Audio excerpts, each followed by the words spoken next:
Hey everybody, hello and welcome back to our channel Info Island.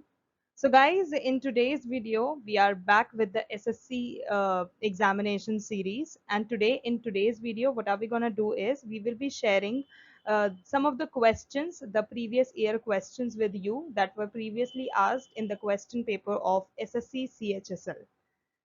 So guys as you know कि अभी SSC CHSL के examination चल रहे हैं, sorry शुरू होने वाले हैं। अभी इस SSC CGL के एग्जामिनेशन चल रहे थे and now from 2nd of August to 22nd of August आपके SSC CHSL के एग्जाम्स शुरू होने वाले हैं। तो गाइज इस वीडियो में हम उन क्वेश्चंस को डिस्कस करेंगे और आपको पूरा उन क्वेश्चन से रिलेटेड, पूरा एग्जामिनेशन से रिलेटेड और उसमें जिस तरह के क्वेश्चंस पूछे जाते हैं उससे रिलेटेड कंप्लीट एनालिसिस प्रोवाइड कराएंगे। And I assure you, I 100% give you that guarantee कि आपको अपने एग्जामिनेशन में ये क्वेश्चंस 110% देखने को मिलेंगे। सो गाइज वीडियो को पूरा देखिएगा और हमारे साथ बने रहिएगा।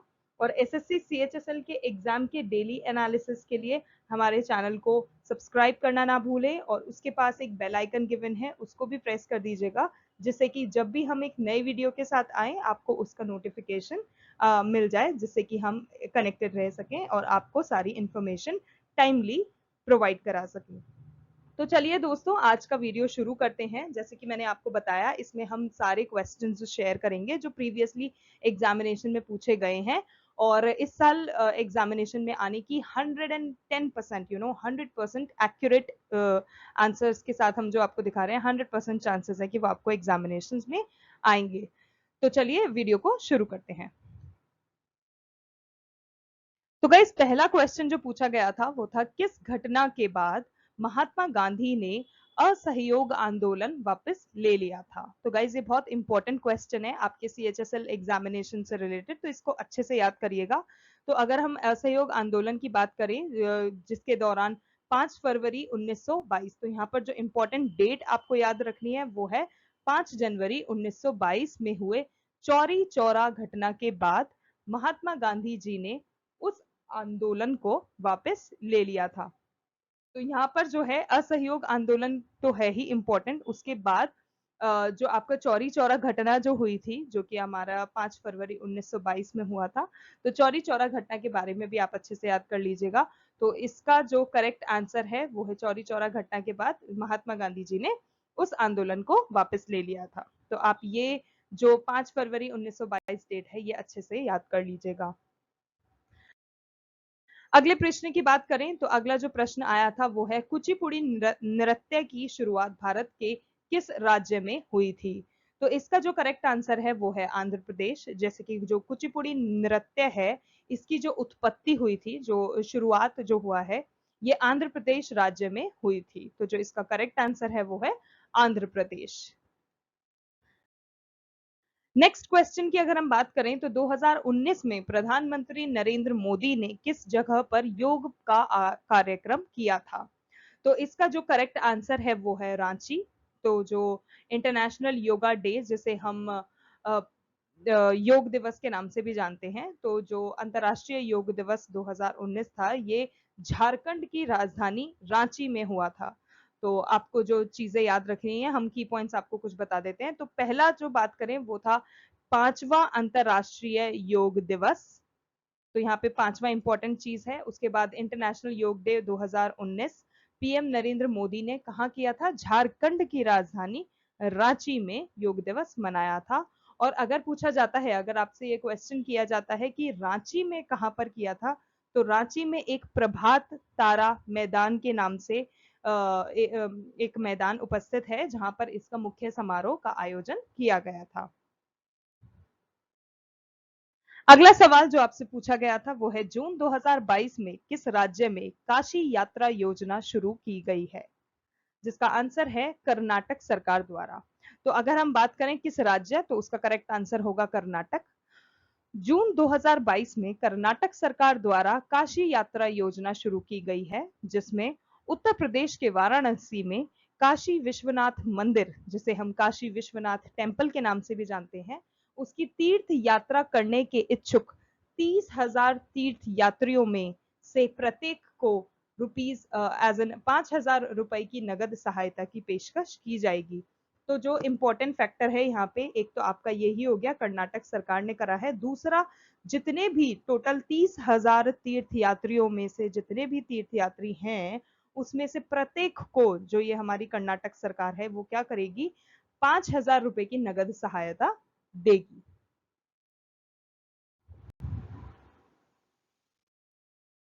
अगला सवाल, भारत के संविधान का अनुच्छेद 20, जो अनुच्छेद 20 है वो किससे संबंधित है?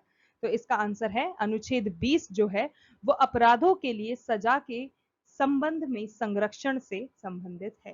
तो यहाँ पर जो आपका करेक्ट आंसर है वो है सजा के संबंध में संरक्षण। तो इसको भी आपको अच्छे से याद कर लेना है। अगला जो प्रश्न पूछा गया था वो है स्पीड, यानी कि चाल, जो उसकी स्पीड जो होती है उसकी एसआई यूनिट क्या होती है? तो यहाँ पर आपसे जो क्वेश्चन था वो स्पीड का पूछा गया था। तो स्पीड की जो एसआई यूनिट होती है वो होती है मीटर पर सेकेंड। लेकिन आपसे हो सकता है कि एक्सेलरेशन का भी एसआई यूनिट पूछ लिया जाए, क्योंकि प्रीवियस ईयर क्वेश्चन पेपर में एक्सेलरेशन के बारे में भी काफी बार काफी सवाल पूछे गए हैं। तो अगर आपके पास आता है एक्सेलरेशन का एसआई यूनिट क्या है, तो उसका करेक्ट आंसर है मीटर पर सेकेंड स्क्वायर। तो एक्सेलरेशन अगर पूछा जाए तो मीटर पर सेकेंड स्क्वायर, स्पीड अगर जिसे हम चाल भी कहते हैं वो पूछा जाए तो उसका ऐसा यूनिट है मीटर पर सेकेंड। अगला है, नीति आयोग के पदेन अध्यक्ष कौन होते हैं? तो जो नीति आयोग का पदेन अध्यक्ष होता है वो हमारे प्रधानमंत्री होते हैं। तो इसका जो करेक्ट आंसर है वो है प्राइम मिनिस्टर ऑफ इंडिया। प्रधानमंत्री भारत में नीति आयोग के पदेन अध्यक्ष होते हैं। इसके बाद अगर हम बात करें अध्यक्ष की, तो पदेन अध्यक्ष हो गए आपके प्रधानमंत्री, जो अध्यक्ष होते हैं वो भी प्रधानमंत्री ही होते हैं। तो अभी इसका मतलब कौन है, अभी है आपका नरेंद्र मोदी जी। तो अध्यक्ष हो गया नरेंद्र मोदी। उसके बाद हम बात करते हैं उपाध्यक्ष कौन है, तो अभी करंट में जो उपाध्यक्ष हैं जो कि हैं डॉक्टर सुमन बेरी। और ये जो उपाध्यक्ष होता है ये इसको कौन नियुक्त करता है अगर आपसे पूछा जाता है, तो उसका आंसर है प्रधानमंत्री। तो प्रधानमंत्री द्वारा नियुक्त की गए डॉक्टर सुमन बेरी जो है वो अभी करंट में उपाध्यक्ष हैं नीति आयोग के। अगर आपसे पूछा जाता है कि नीति आयोग का सीईओ कौन है, तो सीईओ जो है वो है बीवीआर सुब्रमण्यम। तो आप ये तीनों नाम अच्छे से याद कर लीजिएगा।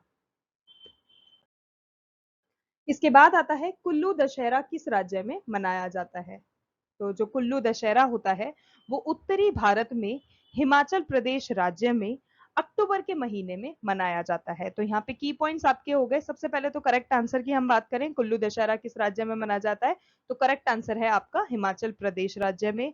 अगर आपसे पूछा जाता है किस महीने में, क्योंकि हो सकता है आपसे, क्योंकि काफी बार क्या होता है कौन सा जो त्योहार है कौन सा पर्व है वो कब मनाया जाता है, इससे रिलेटेड भी क्वेश्चंस आते हैं। तो अगर आपसे पूछा जाता है कि कुल्लू दशहरा कब मनाया जाता है, तो उसका आंसर है अक्टूबर के महीने में। तो आप ये भी अच्छे से याद कर लीजिएगा। अगला जो सवाल पूछा गया था वो है who is the father of modern ecology? तो जो मॉडर्न इकोलॉजी है जिसे हम हिंदी में आधुनिक परिस्थितिकी के नाम से भी जानते हैं, तो जो आधुनिक परिस्थितिकी है उसका जो जनक है वो है यूगेन ओडम।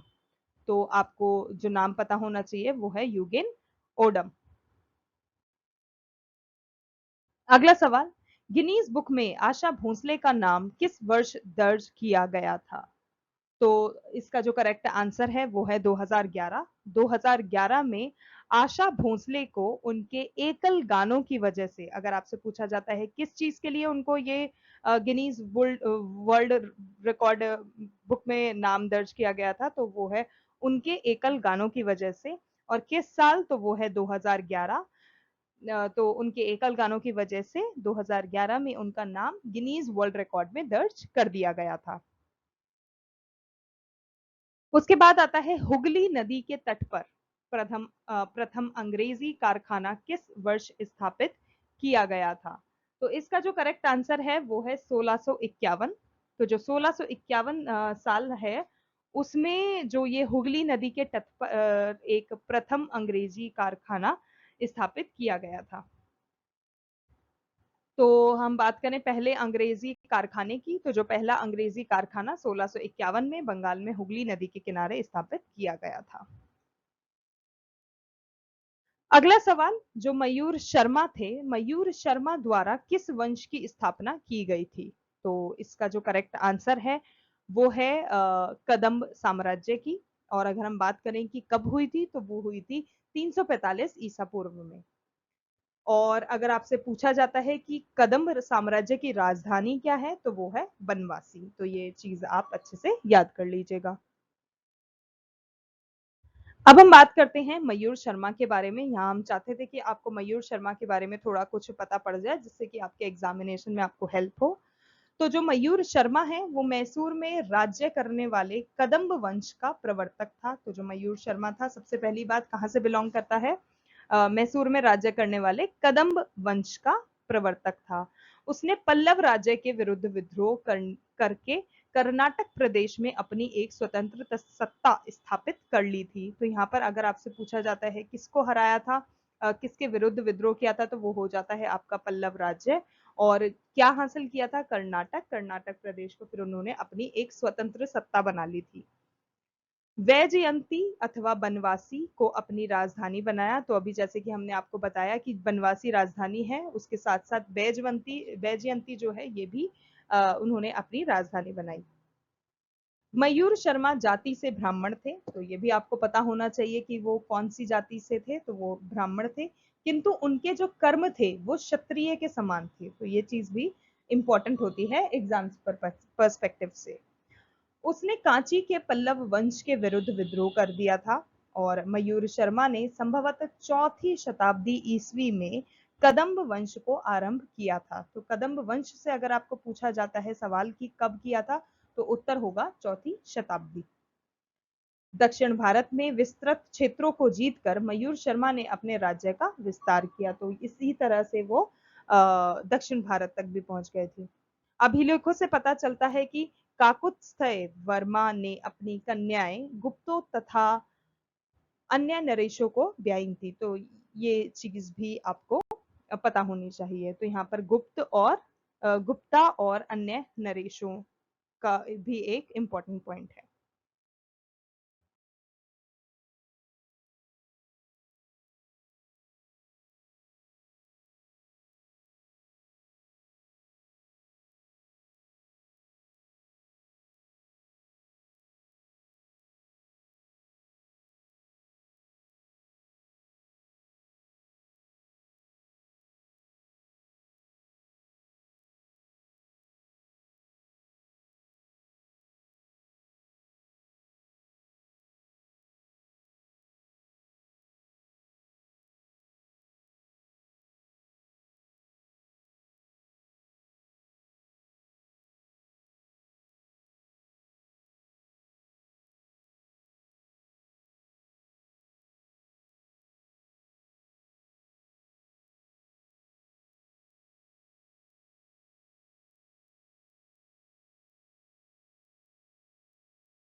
तो गाइस अगला जो क्वेश्चन पूछा गया है वो है किस वर्ष की जनगणना के दौरान जनसंख्या की वृद्धि दर में कमी हुई है, जिसका करेक्ट आंसर है 1991। जनगणना की बात करें तो गाइस जनगणना 10 वर्षों की अवधि पर होता है, जैसे कि आप लोग जानते ही होंगे, अगर नहीं भी जानते हैं तो 10 years is the correct answer. तो 1981 में जो वृद्धि दर थी वो थी 24.7%, जो कि 1991 में घटकर 23.9% हो गई थी। अब बात करें 2001 से लेकर 2011 की जो जनगणना हुई थी वह घटकर 17.7% ही रह गई थी। अगला जो सवाल आपसे पूछा गया था वो है मुख्यमंत्री चा श्रमिक कल्याण प्रकल्प योजना किस राज्य द्वारा शुरू किया गया था। तो ये जो योजना थी जिसका नाम चा श्रमिक कल्याण प्रकल्प था वो त्रिपुरा में शुरू की गई थी, और ये विशेष योजना राज्य सरकार और केंद्र सरकार द्वारा चाय बागान श्रमिकों को उनके लिए हकदार सुविधाओं को एकीकृत करके आवास, राशन और वित्तीय सहायता सुनिश्चित कराने के लिए की गई थी।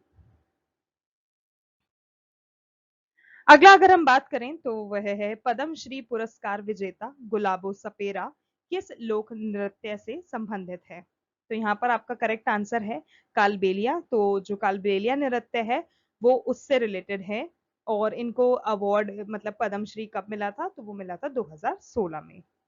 In 2016, Gulabo was bestowed with India's fourth highest civilian award, जिसका नाम है Padmashri award, for her outstanding contribution to enhancing India's folk dance culture.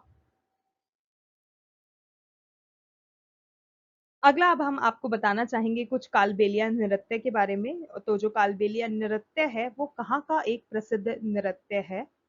तो कालबेलिया की अगर बात की जाए तो राजस्थान का ये फेमस नृत्य है, तो Rajasthan is the correct answer. Kalbelia Rajasthan की एक प्रसिद्ध नृत्य शैली है। वैसे कालबेलिया यहाँ की सपेरा जाति को कहा जाता है, इसीलिए इस जाति का नृत्य इसीलिए इसे इसी जाति का नृत्य भी कहा जाता है। अगला प्रश्न, फुटबॉल खेल में पेनल्टी मार्क और गोल के बीच की जो दूरी होती है वो टोटल कितनी होती है। तो इसका जो करेक्ट आंसर है वो है 12 गज। तो 12 गज की दूरी पर होता है आपका पेनल्टी मार्क, और गोल पेनल्टी मार्क और गोल के बीच की जो दूरी होती है वो 12 गज की होती है। अगला सवाल, गैरकानूनी तरीके से गिरफ्तारी होने पर किस रिट का उपयोग किया जाता है। तो इसका जो करेक्ट आंसर है वो है बंदी प्रत्यक्षीकरण का जो हमारा रिट होता है वो यूज किया जाता है अगर आपको किसी ने गलत तरीके से गिरफ्तार कर लिया है, जैसे हम हाबियस कॉर्पस के नाम से भी जानते हैं। और इसको कौन कर सकता है, it can be only done by with the help of like high court और सुप्रीम कोर्ट। तो सुप्रीम कोर्ट और हाई कोर्ट ही इसको उपयोग में लाने दे सकते हैं। और अगर रिट जारी करने के अधिकार की हम बात करें तो जो हाई कोर्ट का है वो है अनुच्छेद 226, और जो सुप्रीम कोर्ट का है वो है अनुच्छेद 32। तो आपको ये दोनों भी अच्छे से याद कर लेने हैं। इसके बाद बात की जाए तो बात आती है सर्वोच्च न्यायालय अनुच्छेद 32 के तहत एवं उच्च न्यायालय अनुच्छेद 226 के तहत रिट जारी कर सकते हैं, जैसा कि अभी मैंने आपको कुछ क्षणों पहले ही बताया। इसके अंतर्गत गिरफ्तारी का आदेश जारी करने वाले अधिकारी को आदेश देता है कि वह बंदी को न्यायाधीश के सामने उपस्थिति दर्ज करे और उसके कैद करने की वजह भी बताए। भारत में सर्वोच्च न्यायालय संविधान के अनुच्छेद 32 और उच्च न्यायालय अनुच्छेद 226 के तहत विशेष अधिकार संबंधी रिट जारी कर सकते हैं। और ये जो टोटल होते हैं रिट होते हैं ये 5 प्रकार के होते हैं, जिनमें कि पहला, जैसे कि अभी हमने आपको बताया, बंदी प्रत्यक्षीकरण जिसका नाम हाबियस कॉर्पस भी होता है। दूसरा परमादेश जिसे मैंडामस के नाम से भी जानते हैं। तीसरा प्रतिषेध जिसको प्रोहिबिशन के नाम से रिट को जारी कर सकते हैं। चौथा है उत्प्रेषण जिसको सर्टियोरारी के नाम से जानते हैं। और पांचवा और आखिरी जो आपका रिट है वो है अधिकार प्रच्छा, जिसको को वारंटो के नाम से भी जाना जाता है। अगला सवाल, भारत के उच्चतम न्यायालय के मुख्य न्यायाधीश को पद से कैसे हटाया जा सकता है?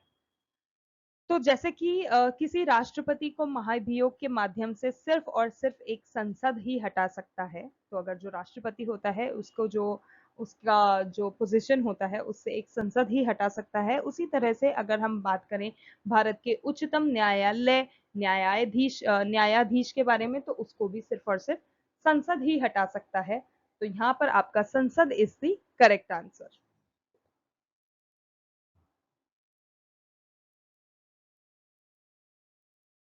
अगला सवाल, अगस्त 2022 में किस भारतीय क्रिकेटर को उत्तराखंड के ब्रांड एम्बेसडर के रूप में नियुक्त किया गया था? तो इसका जो करेक्ट आंसर है वो है ऋषभ पंत, जो कि विकेट कीपर और बल्लेबाज दोनों ही हैं। तो करेक्ट आंसर है विकेट कीपर और बल्लेबाज ऋषभ पंत। अगला सवाल, आईसीसी टी20 महिला विश्व कप 2020 कहां आयोजित किया गया था? तो इसका जो करेक्ट आंसर है वो है ऑस्ट्रेलिया। तो ऑस्ट्रेलिया में इसे आयोजित किया गया था और यह 7वां संस्करण था। तो आपको ये 7वां संस्करण वाली बात भी याद कर लेनी है। यह 21 फरवरी से लेकर 8 मार्च 2020 के बीच ऑस्ट्रेलिया में आयोजित किया गया था। ऑस्ट्रेलिया ने भारत को 85 रनों से हराकर टूर्नामेंट जीता था। तो ऑस्ट्रेलिया ने किसे हराया था? भारत को। कितने रनों से? 85 रनों से। और खुद विनर बन गया था। और अगर बात की जाए, अगर आपसे प्रश्न पूछा जाता है कि आईसीसी टी20 महिला विश्व कप शुरू कब हुआ था, इसका जो पहला मैच था वो 2009 में खेला गया था और ये 2009 में शुरू हुआ था। अगला सवाल, महिला विश्व कप भारत के किन शहरों में नहीं हुआ था? तो जो कुछ अब हम शहरों के नाम आपको बताने वाले हैं, वहां पर ये नहीं हुआ था, जिसमें कि नवी मुंबई, भुवनेश्वर, दिल्ली, गोवा, नई दिल्ली, उड़ीसा, मडगांव और महाराष्ट्र, ये कुछ नाम शामिल शामिल हैं।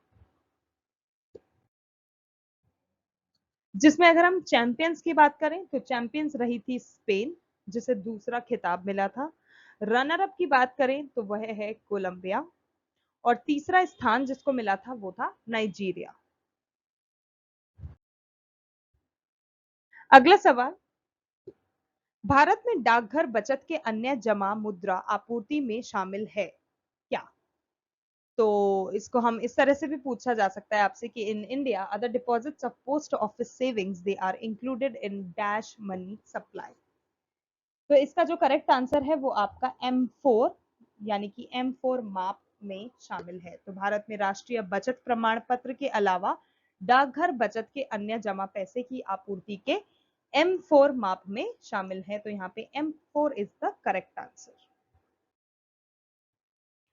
अगला सवाल, भारत के संविधान के तहत निम्नलिखित में से कौन सा एक मौलिक कर्तव्य नहीं है? तो यहाँ आपको डिफरेंट डिफरेंट ऑप्शंस प्रोवाइड कराए गए थे। उन ऑप्शंस में एक ऑप्शन था बड़ों का सम्मान करना।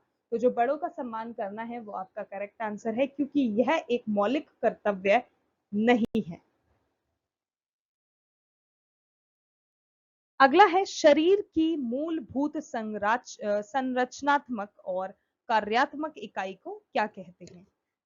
तो जो फंडामेंटल स्ट्रक्चरल और फंक्शनल यूनिट होता है बॉडी का, उसको हम कोशिका के नाम से भी जानते हैं, यानी कि सेल। अगला जो आपसे पूछा गया था वो था अमोनिया का क्या सूत्र होता है? जो जो अमोनिया का सूत्र है वो है NH3। इसके अलावा आपसे जिप्सम का भी पूछा जा सकता है, वो है CaSO4.2H2O।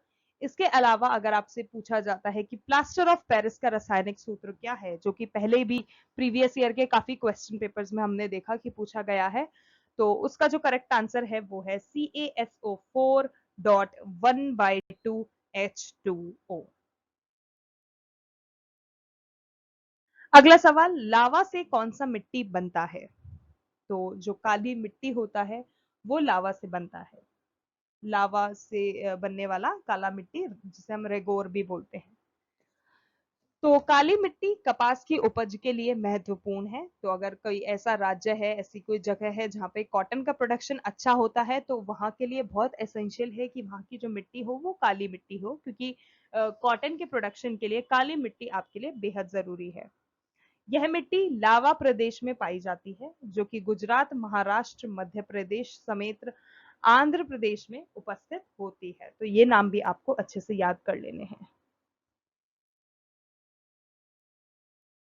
अगला है, किसी उदासीन विलयन के पीएच का मान क्या होता है? तो इसका जो करेक्ट आंसर है वो है आपका पीएच 7।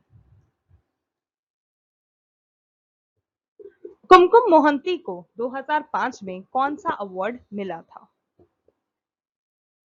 तो कुमकुम मोहंती की अगर हम बात करें तो वो एक ओडिसी नृत्यांगना है, और इनको जो पद्मश्री अवार्ड मिला था, इनको 2005 में जो अवार्ड मिला था उसका नाम है पद्मश्री अवार्ड। तो यहाँ पे तीन चीजें हो गई, ओडिसी नृत्यांगना है, 2005 में अवार्ड मिला, और पद्मश्री का अवार्ड मिला। किसको मिला? कुमकुम मोहंती को। तो ये सारे फैक्ट्स आपको याद कर लेना है। अगला है, निम्नलिखित नदियों में से कौन सी एक भ्रंश घाटी से होकर बहती है, जिसे हम रिफ्ट वैलीज के नाम से भी जानते हैं? तो जो नर्मदा नदी के अलावा तापी, नर्मदा नदी तो है ही, उसके अलावा तापी नदी एकमात्र ऐसी नदी है जो कि पश्चिम दिशा में बहती है और एक भ्रंश घाटी से होकर बहती है। तो यहाँ पर आपका तापी करेक्ट आंसर है, जो कि नर्मदा नदी के अलावा जो बहती है वो है तापी नदी।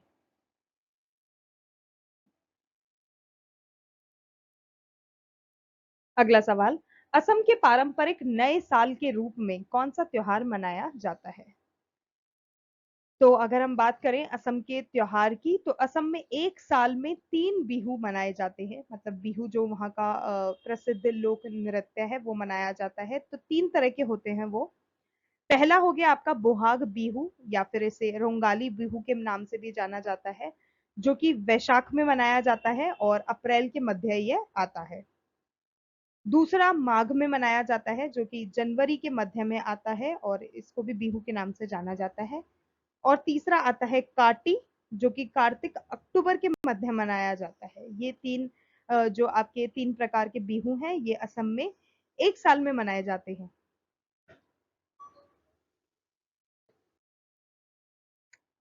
अगला सवाल, हरित क्रांति का संबंध किस फसल से है? तो हरित क्रांति के दौरान हम बात करें तो गेहूं और चावल, इसकी उच्च उपज वाली किस्मों के तहत फसल क्षेत्र में काफी वृद्धि हुई। तो हरित क्रांति में हम गेहूं और चावल की जो फसलें होती हैं ये सबसे ज्यादा उगाई जाती हैं। अगला question, what is the number of carbon atoms in Buckminster fullerenes? And they are, Buckminster fullerene जो है वो फुलरेन के परिवार से संबंधित है, और इसका नाम बकमिंस्टर फुलर के नाम पर रखा गया है, तभी वो बकमिंस्टर फुलर से बकमिंस्टर फुलरेन बन गया है।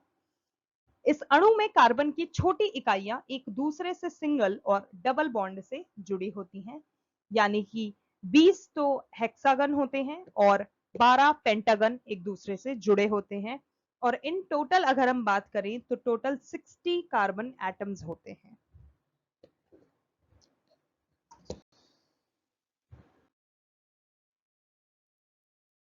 तमिलनाडु के मुख्यमंत्री एम के स्टालिन ने 8 साल से कम उम्र के छात्रों के बीच कोविड 19 के कारण सीखने की खाई को पाटने के लिए एनम एजुथम योजना शुरू की है। तो इस योजना का आपको नाम अच्छे से याद कर लेना है, ये है एनम एजुथम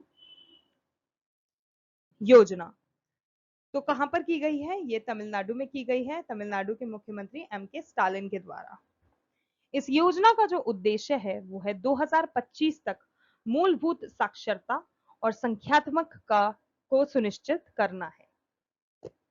इसे अजीम Jeevakkam panchayat union middle school Tiruvallur में एक कार्यक्रम में लॉन्च किया गया था। तो ये भी आपके लिए एक इम्पोर्टेंट क्वेश्चन हो सकता है कि इसको लॉन्च कहाँ किया गया था। तो इसका जो जगह का नाम अगर हम बात करें तो वो है तिरुवल्लुर, और तिरुवल्लूर में किस जगह, तो वो एक आपका मिडिल स्कूल है जिसका नाम है पंचायत यूनियन मिडिल स्कूल। अगला सवाल, अशोक ने धम्म के प्रसार के लिए किसको नियुक्त किया था? तो अशोक मौर्य वंश का तीसरा शासक था। तो अशोक के बारे में अगर आपसे पूछा जाता है तो वो तीसरा शासक था, और धम्म के प्रसार के लिए धम्म महामत्ता, जिसे हम धम्म महामत्ता के रूप से जाना जाता है, जो कि लोगों को धम्म के बारे में पढ़ाने के लिए जगह जगह जाते थे। तो जो अशोक थे वो लोगों में काफी हद तक स्प्रेडनेस फैला रहे थे इस धम्म महामत्ता के बारे में, और वो चाहते थे कि अलग अलग जगह के लोगों को धम्म के बारे में पढ़ाया जाए, उसके बारे में उनको अवेयरनेस बताई जाए। तो अगर हम बात करें कि अशोक की जो धम्म नीति थी, व्हाट एग्जैक्टली वाज इट, तो जो सम्राट अशोक थे उन्होंने कहा कि प्रत्येक मनुष्य को अपने माता पिता की सेवा करनी चाहिए, शिक्षकों का सम्मान करना चाहिए और अहिंसा एवं सच्चाई का पालन करना चाहिए। उन्होंने सभी मनुष्य से पशु वध और बलि से बचने के लिए कहा। उन्होंने जानवरों, नौकरों और कैदियों के साथ मानवीय व्यवहार ना करने की बात कही थी। तो ये जो है ये आपकी अशोक की धम्म नीति है, और इसके बारे में आपको पता होना चाहिए। इस प्रकार राजा की सहायता के लिए मंत्री परिषद नामक मंत्रियों की परिषद नियुक्त की गई, और परिषद में पुरोहित, महामंत्री, सेनापति और युवराज शामिल थे। तो कौन कौन शामिल थे वहां पर? आपके पुरोहित, महामंत्री, सेनापति और युवराज शामिल थे। महत्वपूर्ण पदाधिकारियों को तीर्थ के रूप में जाना जाता था, और जो अमात्या सिविल सेवक थे जिन्हें दिन प्रतिदिन के प्रशासन को बनाए रखने के लिए नियुक्त किया गया था। तो guys that's it for today's video. ये हमारे आज के कुछ इंपॉर्टेंट सीएचएसएल से रिलेटेड क्वेश्चंस थे जो कि रिसेंटली टीसीएस में पूछे गए हैं। पहले के हमने क्वेश्चन पेपर उठा के देखे, उनमें भी काफी बार अलग अलग फॉर्म में पूछे गए हैं। और जैसे कि आप जानते ही हैं कि 2 अगस्त से 22 अगस्त तक अब आपका सीएचएसएल के एग्जामिनेशन शुरू होने वाले हैं, जिसके लिए काफी आप जो विद्यार्थी हैं ऑलरेडी उन्होंने एक कड़ी मेहनत करना शुरू कर दिया ही होगा। तो उनकी प्रिपरेशन को हेल्प करने के लिए हम आज ये वीडियो लेकर आए हैं। तो इसी तरह की डेली एनालिसिस देखना अगर आप चाहते हैं तो हमें कमेंट सेक्शन में जरूर बताइएगा। हम इसी तरह की वीडियोस और लेकर आते रहेंगे। इसके अलावा अगर आपका कोई और महत्वपूर्ण सजेशन है तो उसको भी प्लीज हमसे शेयर कीजिएगा। आज की वीडियो के लिए इतना ही। थैंक यू सो मच आपके महत्वपूर्ण टाइम के लिए। एंड वो लोग जिन्होंने अभी तक सब्सक्राइब नहीं करा है, प्लीज जल्दी से जाइए, चैनल को सब्सक्राइब करिए और उसके पास के बेल आइकन को भी प्रेस कर दीजिएगा, जिससे कि जब भी हम एक नई वीडियो के साथ आए आपको उसका नोटिफिकेशन मिल जाए। थैंक यू सो मच और all the best to all the candidates.